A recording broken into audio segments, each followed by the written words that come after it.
Hello बच्चों, आज हम 12th KG के बच्चों को राष्ट्रीय नियोजन में अर्थशास्त्र का महत्व पढ़ाएंगे। Importance of economics in national planning.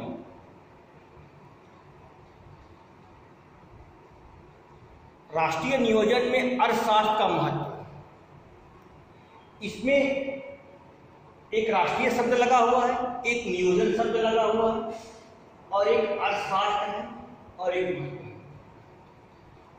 सबसे पहले हम लोग पढ़ेंगे नियोजन क्या है। नियोजन को इंग्लिश में कहा जाता है प्लानिंग। नियोजन से हम यह अर्थ लगाते हैं कि जब हम कहते हैं कि हम किसी कार्य को पूरा करेंगे, हम प्लानिंग करेंगे। नियोजन वास्तव में व्यवहार में नियोजन शब्द का लोग प्रयोग नहीं करते हैं। लोग कहते हैं कि हम प्लानिंग करेंगे। जब किसी के दिमाग में प्लानिंग आता है तो प्लानिंग के अंतर्गत एक लक्ष्य आ जाता है, कोई उद्देश्य आ जाता है। जब उद्देश्य आ जाता है, फिर उद्देश्य के साथ यह भी आ जाता है कि हम उसे किसी निश्चित अवधि में पूरा करेंगे। तो नियोजन क्या है? नियोजन एक तकनीक है या एक विधि है जिसके अंतर्गत पूर्व निर्धारित लक्ष्यों को हम एक निश्चित अवधि में पूरा करने का प्रयास किया जाता है। जैसे यदि आप 12th KG में हैं, यदि आपको कक्षा 12 में 80% नंबर लाना है, हर विषय में 80% से अधिक नंबर लाना है, तो आप क्या करेंगे? उसके लिए प्लानिंग करेंगे कि हम दिसंबर तक कोर्स पूरा कर लेंगे। हम पुराने पेपर, हर विषय के जो पुराने पेपर हैं उसका रिवीजन करेंगे। तो पहले से आप 6 महीना 7 महीना पहले ये एक बना लेते हैं कि हमारा लक्ष्य टारगेट क्या है और उसके निश्चित अवधि में हम पूरा करेंगे। तो नियोजन के अंतर्गत क्या होता है? एक पूर्व निर्धारित लक्ष्य निर्धारित किया जाता है और हम उसे एक निश्चित अवधि में पूरा करने का प्रयास करते हैं। ये हुआ नियोजन का मतलब। नियोजन से पहले लगता है आर्थिक नियोजन। एक शब्द आर्थिक नियोजन, तो आर्थिक नियोजन का भी मतलब वही होगा जो नियोजन में होता है। नियोजन में लक्ष्य का निर्धारण करते हैं, जो कोई भी लक्ष्य होता है। आर्थिक नियोजन में हम आर्थिक लक्ष्यों का निर्धारण करते हैं। आर्थिक नियोजन वह विधि है जिसके अंतर्गत पूर्व निर्धारित आर्थिक लक्ष्यों को एक निश्चित अवधि में पूरा करने का प्रयास हम करते हैं। जैसे कि गरीबी, बेरोजगारी, जनसंख्या वृद्धि, साक्षरता बढ़ाना, सामाजिक न्याय। तो आर्थिक नियोजन के अंतर्गत ये सब चीजें आता है। आर्थिक नियोजन में हम एक निश्चित अवधि में हम एक लक्ष्य को प्राप्त करते हैं। अब यह देखो, भारत में आर्थिक नियोजन की शुरुआत कब हुई? भारत में आर्थिक नियोजन की शुरुआत 15 मार्च 1950 को योजना आयोग की स्थापना के साथ शुरू हुई, जिसे हम प्लानिंग कमीशन कहते हैं। अब इसका नाम बदलकर नीति आयोग कर दिया गया है, NITI, national institute for transforming India. जब मोदी सरकार सत्ता में आई तो जनवरी 15 में योजना आयोग का नाम बदलकर इसका नाम नीति आयोग रख दिया गया है। अब इस चैप्टर से योजना आयोग से संबंधित 1 या 2 नंबर क्वेश्चन आ जाते हैं। नीति आयोग या योजना आयोग में 2 पद होता है, एक अध्यक्ष पद होता है और एक उपाध्यक्ष पद होता है। योजना आयोग या नीति आयोग का जो अध्यक्ष होता है वह देश का प्रधानमंत्री होता है, अर्थात जो देश का प्रधानमंत्री होगा वह नीति आयोग का अध्यक्ष होगा और उपाध्यक्ष सरकार नियुक्त करती है। इस समय नीति आयोग का उपाध्यक्ष श्री राजीव कुमार जी हैं।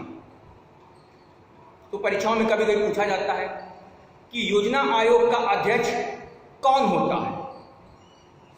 तो योजना आयोग का अध्यक्ष प्रधानमंत्री होता है। प्रधानमंत्री आदरणीय श्री नरेंद्र मोदी जी हैं। और उपाध्यक्ष का क्वेश्चन कम पूछा जाता है। और नीति आयोग या योजना आयोग के बारे में एक क्वेश्चन और पूछा जाता है कि योजना आयोग एक गैर संवैधानिक संगठन है, अर्थात इसका संविधान में कहीं वर्णन नहीं है। जैसे वित्त आयोग का वर्णन होता है, निर्वाचन आयोग का संविधान में किसी न किसी अनुच्छेद में होता है, जैसे फाइनेंस कमीशन का 280 में होता है और निर्वाचन आयोग का 324 में होता है। तो जब आप कभी ऊपर कंपटीशन देंगे, प्रतियोगी परीक्षाओं में जाएंगे, कोई भी IAS PCS की परीक्षाओं में, तो यह कॉमन क्वेश्चन होता है कि योजना आयोग का अध्यक्ष कौन होता है, योजना आयोग कैसा संगठन है, तो गैर संवैधानिक संगठन है। तो आपको इसको भी ध्यान में रखना होगा। तो भारत में जो आर्थिक नियोजन की शुरुआत योजना आयोग की स्थापना के साथ हुई थी।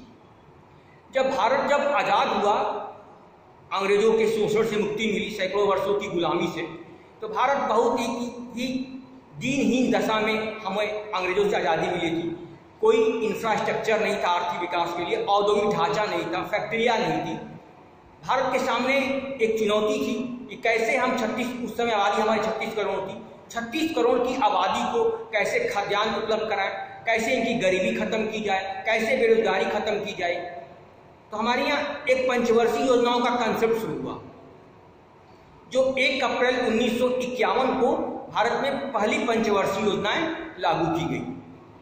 और पंचवर्षीय योजनाओं का कंसेप्ट रूस की प्रेरणा से भारत में शुरुआत किया गया। कभी कभी परीक्षाओं में यह भी पूछा जाता है कि पंचवर्षीय योजनाओं का कंसेप्ट किस देश से लिया गया है, तो यह रूस से लिया गया है। भारत की पहली पंचवर्षीय योजना 1 अप्रैल 1951 को शुरू हुई थी। अब तक भारत में 12 पंचवर्षीय योजनाएं समाप्त हो चुकी हैं। 31 मार्च 2017 को 12वीं पंचवर्षीय योजना समाप्त हो चुकी है। वर्तमान में इस समय कोई योजना नहीं चल रही है।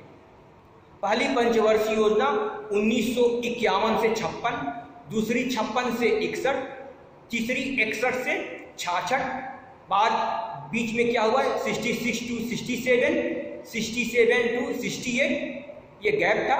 बाद में फिर चौथी योजना 69 से 74, फिर 74 से 79, 79 और 80 के बीच 1 वर्षीय प्लानिंग चलाई गई।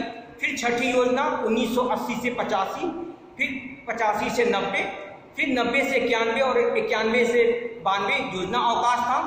फिर उसके बाद 92 से 97, फिर 97 से 2002, फिर 2002 से 2007, फिर 7 से 12, फिर 2012 से 2017। इस प्रकार कुल 12 पंचवर्षीय योजनाएं भारत में शुरू हो चुकी। इन पंचवर्षीय योजनाओं का मतलब जिनका कार्यकाल 5 वर्ष होता है, जो देश के सर्वांगीण विकास के लिए चलाया गया। और इन योजनाओं के द्वारा भारत को लाभ भी मिला। भारत आज औद्योगिक रूप से और खाद्यान्नों के मामले में भारत तो आत्मनिर्भर हो चुका है, और इंडस्ट्री भी यहाँ बहुत प्रकार के इंडस्ट्री यहाँ लग चुके हैं। अब इंडस्ट्री में भी भारत आत्मनिर्भर प्राप्त कर रहा है। आज भारत ने पंचवर्षीय योजनाओं का ही उसकी प्रेरणा कह लो या उसके भरोसे ही कोरोना के काल में जहाँ हम लोग कुछ नहीं बनाते थे, जो मेडिकल सुविधाओं का अभाव था, आज हर प्रकार की चीज़ हम PPE किट से लेकर जितनी मेडिकल फैसिलिटी है उसका उत्पादन भी हो रहा है, हम उसका निर्यात भी कर रहे हैं। ये हुआ नियोजन से संबंधित। अब हम आगे पढ़ेंगे कि राष्ट्रीय नियोजन में अर्थशास्त्र का क्या महत्व है। राष्ट्रीय नियोजन का मतलब होता है देश के सर्वांगीण विकास के लिए, सामाजिक, सांस्कृतिक, राजनैतिक विकास के लिए एक प्लानिंग बनाई जाए, एक लक्ष्य निर्धारण किया जाए जो देश के निवासियों का विकास हो सके। सर्वांगीण विकास, उनका चारित्रिक विकास, उनका सामाजिक विकास, एक नागरिक के रूप में एक उनकी जितनी आवश्यकताएं हैं उनकी पूर्ति हो सके, सरकार की ओर से, देश की ओर से, राज्य की ओर से। जब भारत देश में या किसी देश में रहने वाले नागरिकों की सभी आवश्यकताएं पूरी हो जाती हैं तो वो देश के प्रति उनका समर्पण और बढ़ जाता है, देश में कोई समस्याएं नहीं रहती हैं। तो राष्ट्रीय नियोजन में लक्ष्य का निर्धारण करते समय नियोजनकर्ताओं को अर्थशास्त्र का ज्ञान होना आवश्यक है। यदि अर्थशास्त्र का ज्ञान नहीं होगा तो वह राष्ट्रीय नियोजन में वह लक्ष्यों का निर्धारण नहीं कर पाएंगे। हम राष्ट्रीय नियोजन में अर्थशास्त्र के महत्व को निम्न बिंदुओं से स्पष्ट कर सकते हैं।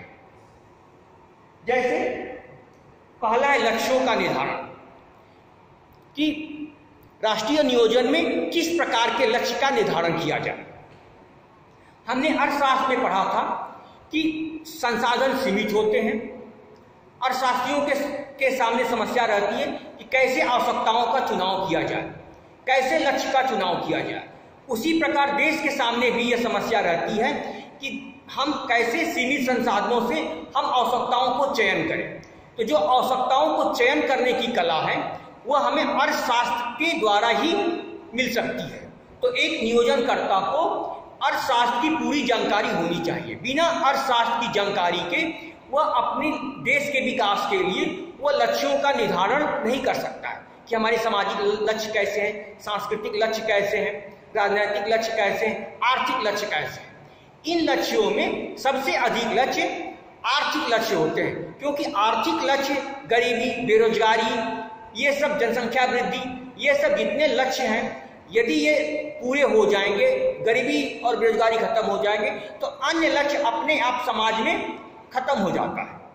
तो लेकिन मुश्किल ये है कि किस लक्ष्यों को पैसा खर्च किया जाए या लक्ष्यों का चुनाव सीमित संसाधनों से करना है, लक्ष्यों का चयन करना है, तो उसमें अर्थशास्त्र का ज्ञान आवश्यक है। दूसरा है, राष्ट्रीय नियोजन में आर्थिक लक्ष्यों की प्रमुखता रहती है। राष्ट्रीय नियोजन में अनेक प्रकार के लक्ष्य रहते हैं। जो मेन लक्ष्य होता है गरीबी खत्म करना, बेरोजगारी खत्म करना, आधारभूत ढांचे का निर्माण करना, निर्यात को बढ़ाना, ये सब आर्थिक लक्ष्यों की प्रमुखता रहती है। क्योंकि आर्थिक लक्ष्यों की पूरे हो, अगर मान लो कि गरीबी खत्म हो जाए, अगर बेरोजगारी खत्म हो जाए, अगर देश में आधारभूत ढांचे का निर्माण हो जाए, इंफ्रास्ट्रक्चर बन जाए, तो हमारे समाज में जो गरीबी और बेरोजगारी के द्वारा जो सामाजिक समस्याएं होती हैं, जैसे लूटपाट, हत्या, आत्महत्या, चोरी, ये समस्याएं खत्म हो जाएगी और जो गरीबी और बेरोजगारी में जो असमानता होती है वो भी खत्म हो जाएगी। तो आर्थिक लक्ष्यों की राष्ट्रीय नियोजन में अधिकता रहती है। तीसरा है अधिकतम सामाजिक लाभ। राष्ट्रीय नियोजन में लक्ष्य का चुनाव करते समय व्यक्तिगत हित के स्थान पर यह देखा जाता है कि जिस लक्ष्य का हम निर्धारण करते हैं उस लक्ष्यों की पूर्ति होने से समाज में कितने लोगों को लाभ मिलता है। अर्थात किसी भी लक्ष्य का निर्धारण करते समय नियोजनकर्ता को यह ध्यान में रखना पड़ता है कि समाज के अधिक से अधिक लोगों को लाभ मिले, जैसे हॉस्पिटल बनाने से, जैसे रोड बनाने से, जैसे स्कूल बनाने से, जैसे पार्क बनाने से, इन सब के बनाने से, निर्माण करने से समाज के अधिक से अधिक लोगों का कल्याण होता है। तो नियोजनकर्ता का यह उद्देश्य होता है कि लक्ष्य इस प्रकार निर्धारित किया जाए जिससे समाज के अधिक से अधिक लोगों का कल्याण हो सके, जिससे समाज में असंतोष की भावना। फिर एक समस्या आती है नियोजनकर्ता के सामने कि लक्ष्यों की पूर्ति कैसे किया जाए, अर्थात वित्तीय साधनों का प्रबंध कैसे किया जाए। लक्ष्य तो हमने चुन लिया कि हमें सड़क बनाना है, हमें बिजली का उत्पादन करना है, हमें गरीबी खत्म करने के लिए योजनाएं चलानी है, तो इनके लिए पैसा कहाँ से आ जाए।